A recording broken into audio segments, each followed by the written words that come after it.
Hey guys, welcome back to the Skin Scoop. Aestheticians Unplugged. Lex is currently biting off all of her fake nails. Okay. What, you ready now? Yeah.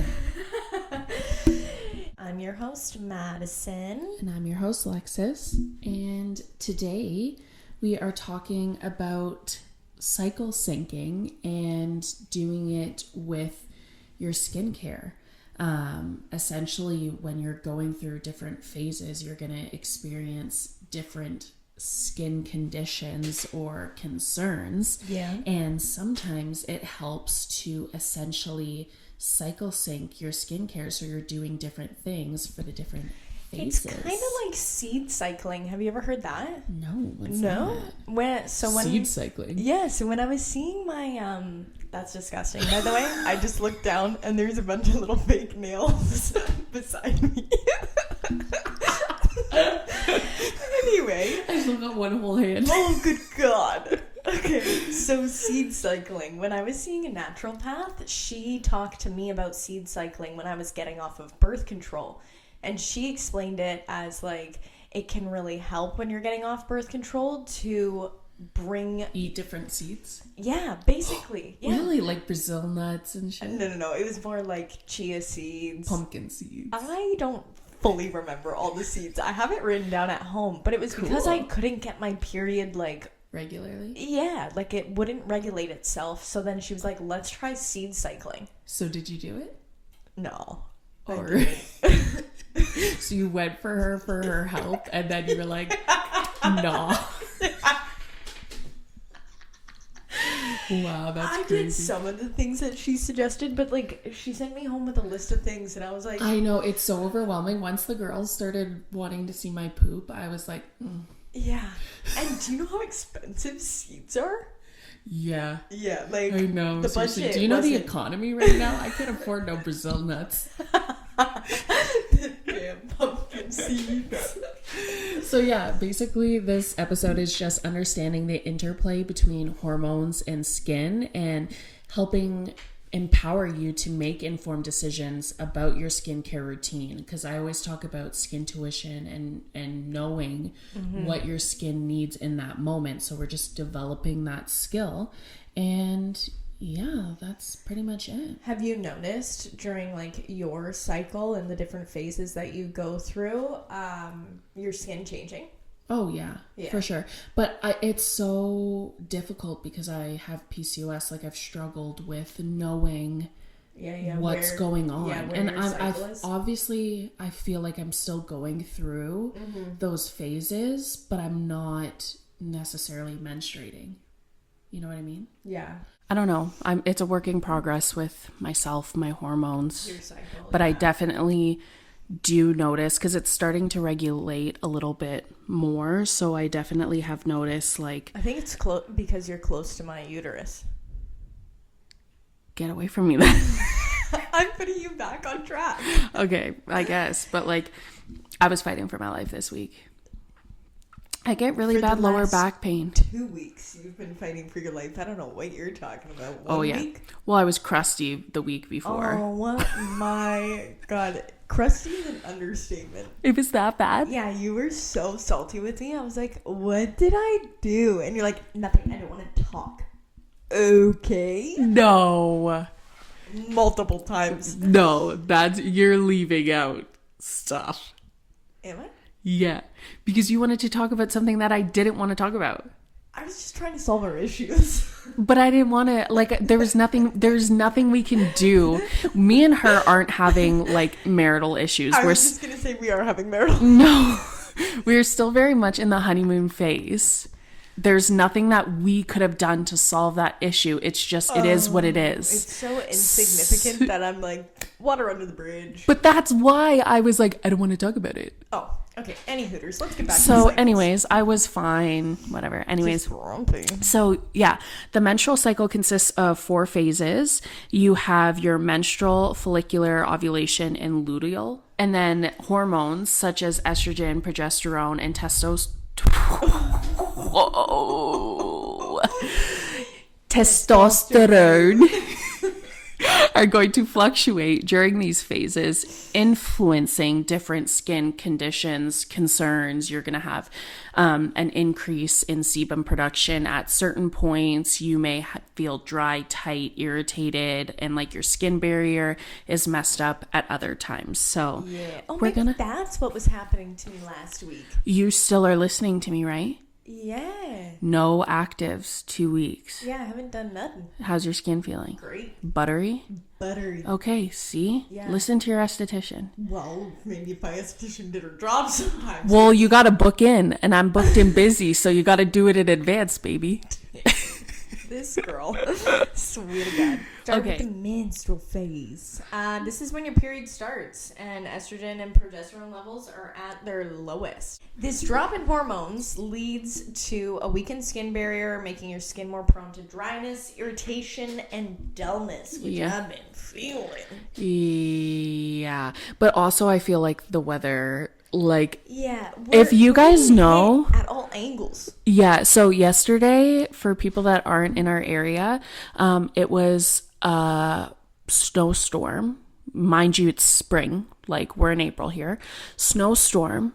Then, and it was aggressive. It was really quick. Yeah. And then it started like hailing and raining. Yeah. So then everything turned to ice and slush. Mind you, it was spring the day before. Yeah. So I wore my Crocs and no jacket. I was wearing my slippers. Did you walk to your car over there? Yeah. It was awful. My feet were like frostbitten. Yeah, they were. Frostbitten. God. It was fun. Yeah, yesterday was fucked. We got like 75 millimeters of rain. That shit was wet. Oh, yeah, and then people's houses are flooding and floating away. All the items gone. So this weather plays like hugely into our skin, but then also when you're going through your cycle, it just affects you even more. Especially because we get hit hard. Yeah, seriously, like honestly fighting for our lives all the time. Because not only are we on a different cycle than men, and that's what our entire world was based off of, the men's cycle. So we're dealing with that. But then later on, we go through childbirth if you choose to do so. And you go through perimenopause and menopause. Like, it sounds like we got the short end of the motherfucking stick. Oh my God, these nails that this bitch is biting off. So anyways, studies have shown that estrogen is going to play a key role in maintaining skin hydration and elasticity. So when your estrogen levels are low, you're going to experience transepidermal water loss, meaning your skin loses moisture faster. So this is why you want to use something that's occlusive or a little bit thicker to really make sure that we're keeping that hydration in the skin. Again, I always talk about ceramides, fatty acids, things like that. They are going to be very, very beneficial for your skin in this phase. In fact, one study found that skin hydration can drop by up to 25% during the menstrual phase. So yeah, it's really important to focus on hydration and repair during this. Think of your skincare routine like a recovery plan for your skin barrier while you are going through it. Though I do find it hard because I'm fighting for my life. The last thing I want to do is like my skincare because like my lower back hurts really, really bad. I'm dying. So I just took a... Sometimes I even skip my actives. Ooh, wow. Skincare recommendations during this time. Tell me. Hydrating cleansers, milky cleansers, something that is not going to strip your skin barrier, toners that are hydrating, that have aloe, glycerin, chamomile, hyaluronic acid, peptides, things like that are going to be good. And then again, your richer, more occlusive creams to lock in your moisture. Hydrating masks, treatments. Oh yeah, the PCA overnight mask, fabulous. Growth factor serum by the aloe mask from Zio, but that's only on back bar. Yeah, but I do really like that one. It is fabulous. Yeah. Follicular phase. Tell me about it. Yeah, so then we enter the follicular phase, and this is when you're like, I'm glowy, I'm hydrated, I'm snatched, I'm sexy, I'm edible, I'm delectable, and you're just like hydrated, glowy AF, that bitch. So estrogen is starting to rise again, which means your skin is going to look plumper, more hydrated, and more radiant. Estrogen is known to boost collagen production, which is why your skin is at its most youthful and resilient in this phase. Because your skin is stronger and more resilient, this is the best time to start using active ingredients again. So your vitamin C for brightening, neutralizing free radicals, gentle exfoliation to boost cell turnover, and you can do lightweight hydration. I don't think you necessarily have to like switch everything. Yeah, that's exactly what I was gonna say. Yeah, it's basically looking at your skin and being like, oh, I'm going through this phase, I'm a little bit dehydrated, I'm going to increase my hydration. Yeah. Because my skin barrier, looks a little compromised, or I'm not holding hydration in the skin well. Yeah. And then, once we switch to a different phase, oh, I noticed that my skin is a little bit oilier.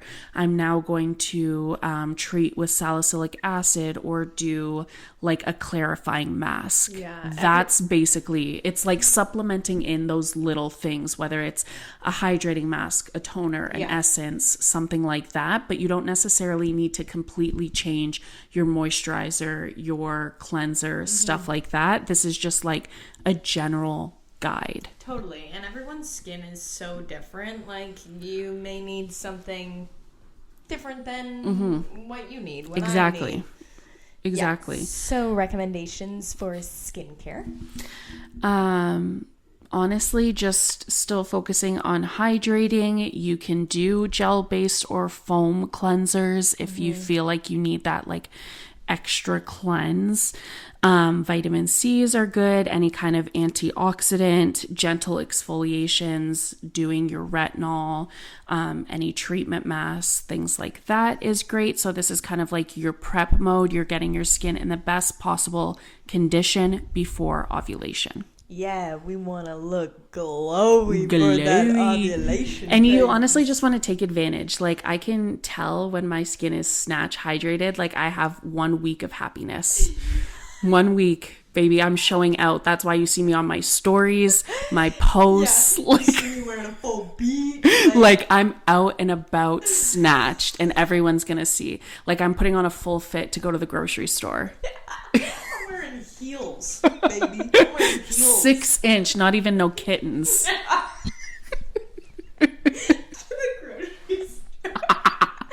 up in those stripper heels. Yeah. With, like, oh, the yeah. Clear big blocks. Yeah. Absolutely. Mini skirt. Like the miniest of mini. The miniest of mini. That's how you know I be ovulating. I feel good the first 3 days. I'll give it 3 days. The week before, I'm stunned. And yes. Then 3 days into ovulation, I'm like, ooh, baby. My body's like, let's get it going. Let's get on. And then after that, crusty. Just Adam Sandler. Very. So moving into the ovulation phase, like this is peak glow, like Madison said. So then we're having estrogen, which is still high, meaning you're gonna get that glow. Yeah. But now testosterone levels are spiking. And that's why we get so angry. It's the testosterone. It's like feral energy. But this is also going to increase your sebum production. So this is why you may notice that you're going to get those mid-cycle breakouts, especially those hormonal breakouts along the jaw, the chin, and just a little bit more slick. Does it add to the glow? I don't know. Yeah, I was going to say I kind of like being slick. I like being slick too, but like I don't want to be like inflamed and slick. Yeah. Because I need to pick a struggle, you know? Yeah, but the days of being matte, out. Best skincare routine for this phase, you're going to do some kind of like foamy cleanser, purifying gel cleanser by Illumier, something that's like targeting that excessive oil if you're experiencing that, but not necessarily stripping your skin barrier. Yeah, like do a double cleanse. Yeah, like honestly, the purifying gel cleanser is a phenomenal cleanser, just like all around. It is. That's what I like to use because it's really good when you're noticing that you're a little bit like oily, but it's still beneficial even if you're a little bit dry and dehydrated. Like I don't find that it strips my skin at all. No. It just gives me a nice, super clean feeling. I also really like the PCA one that we use for peels and whatnot. I do really like that cleanser. Yeah. We should start retailing it. I know. Yeah. But then like how many cleansers we need? Yeah. It's hard. Yeah, it is. Yeah, you're right. But yeah. So serums, niacinamide is really good because it helps regulate oil. Again, a lightweight hydration. If you are feeling very slick, this is when I would change your moisturizer because you don't want to fuel the fire. But yeah, again, use your skin tuition. If you're feeling super slick, then you want to be a little bit lighter with things.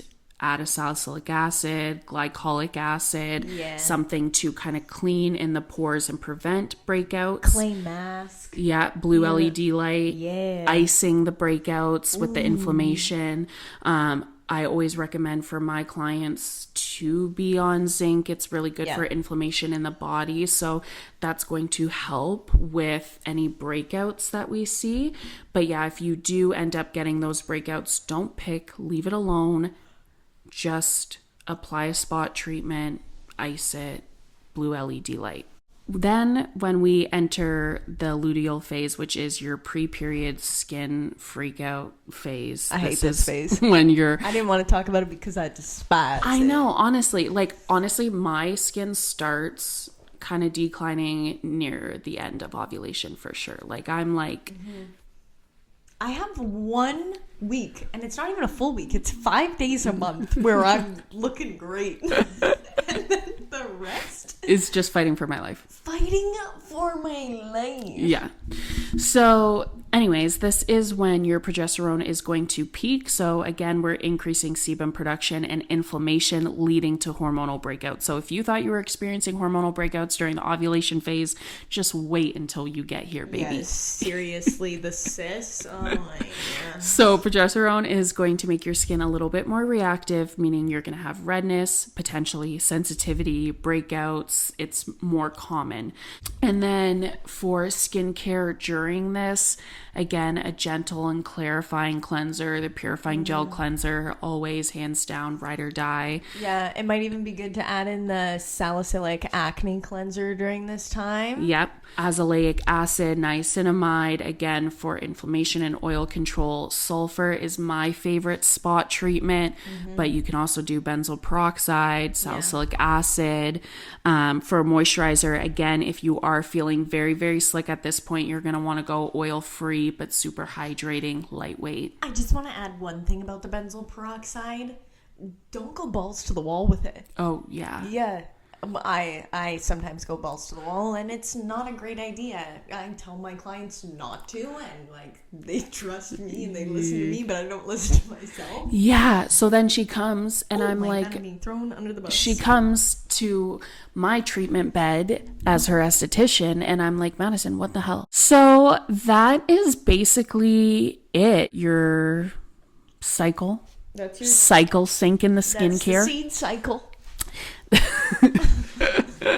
Again, it's not something that you need to 110% follow, but sometimes it's just good to know. And again, I really do think it develops your skin tuition skills, knowing what you're seeing on your skin and how you can help that. Obviously, your esthetician, your dermatologist, your nurse, whoever is treating you is going to assist in making a plan that's best for you. But when you have all these different products and stuff like that, it can be hard to know. And sometimes your skin doesn't like a set routine all year round or all cycle round. So that is pretty much it. We just wanted to help you understand the relationship between your menstrual cycle and skin health to help with your skincare approach and essentially aligning your routine with those hormonal fluctuations. Yeah. So our question of the day. Let me ask it. What's our question of the I want day? to ask the question of the day. If you could create a skincare product specifically for one phase of your cycle, which phase would it be and what would it do? So I would bottle up the 5 days of snatch that I get from ovulation and like have that even for like half of the cycle. Yeah. You know, when I'm menstruating and luteal phase and my skin is angry, whatever, fine. Yeah. Do you? Yeah. That's fine. I'm not even going to fight you on that. But at least give me 2 parts of my cycle where I'm snatched. Like, because 5 days is just not fair. Yeah, if I could just like maybe be a man for a hot minute and enjoy the perks of it. Is that a skincare product? Like, what would it do? I think I would bottle that up. Okay. I want the best eyelashes. Seriously, Kyle has the best eyelashes. Exactly. Most of the time, their pores are fine. They're fine. They're not great, but they're fine. But, like, there's not a lot of acne hip happening on these men. Yeah, and they use, like, 7-in-1 body wash for their What ass, is face, this hair. 7-in-1? I hate that shit. I don't think it's 7-in-1. I just always say 7-in-1. Like, I don't know. It's definitely a shampoo, a conditioner, a face wash, body wash, Moisturizer, exfoliator. You can use it in your mouth. It's mouthwash. Yeah, so it's everything. Yeah. But they like be doing that and They look fine. fine. Yeah. Absolutely fine. Like, fuck. Post Yap Sesh, we did our little photo shoot. So slay. Little Yap Sesh. Yeah, we did do our photo shoot and it was amazing. Shout out to Christine. We love. Well with Christine. Fabulous. Honestly, she's so talented. And like She was so on the ball because like Madison was not on the ball. So we were a little bit stressed. Like we had This ideas. was our first photo shoot. Of course we're gonna be a little stressed. we've done photo shoots. Yes. But we've never done photo shoots for the Skin Scoops. Yes. So we were like, we're going to have our Skin Scoop cards, our podcast mics, laptop, like a few little props. Yeah. And then I bought a bottle of Prosecco. Yeah. And Madison was like, I'm going to bring the glasses. And I was like, okay, cool. Because like I don't have any champagne glasses. Like I'm more of a margarita girl. So we set that. I go to the dollar store to pick up a few things. And I was like, maybe I should grab the glasses just in case. And then I was like, no, because I've done this before. And Madison pulls through. And Madison told me that she had packed her bag. So I'm sure she just like threw them in and she's good. So we get there. And I'm like, you have the glasses? And she's like, no, I forgot. And then Christine's like, I also brought these just in case. And she just whips them out. And we're like, shut up. We literally forgot them. Yeah, she was great for that. She created a Pinterest board for us and like followed that. She had the podcast up so we could like do it, like photos of it on the phone. Like I was like, damn, girl. And I'd never seen her work before. Like I know she's a very talented human being, but like I'd never seen anything. She was just like, she was so on the ball though. She was like, okay, next one, let's do this. Yeah, she was like, let's go here. Oh, we're booked for 2 hours. That means an outfit change every 30 minutes. And we're like, okay, yeah, let's and go. Like 2 hours went by, it literally felt like 15 minutes. I know. We got so much content though. We like, really did. Really good. Thanks for listening. Yeah, I hope you have the for best joining Monday. us. Madison's leaving for Miami, so wish her peace, love, and happiness. Safe travels. Like, comment, share, yes, subscribe. cool. You need to like, comment, share, subscribe. Like, comment, share, subscribe, because honestly, it really does help. Yeah, we write us a appreciate it so review. much. Have a good day. Bye now.